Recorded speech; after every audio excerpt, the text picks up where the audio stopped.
श्री गोपाळ कृष्ण भगवान की जय। लीळा नंबर 319। पावा निशिनीला विश्रांती, कपारीत महात्म्याचे मौन।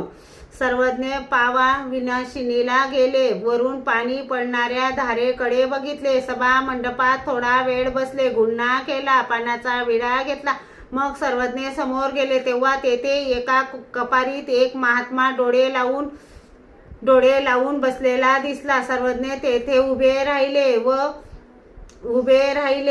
व सर्वज्ञांनी म्हटलं, महात्मे हो, आपण येथे असता काय? तेव्हा ते काहीच बोलले नाहीत। या नगरात भिक्षा करता काय? तरी ते बोलले नाहीत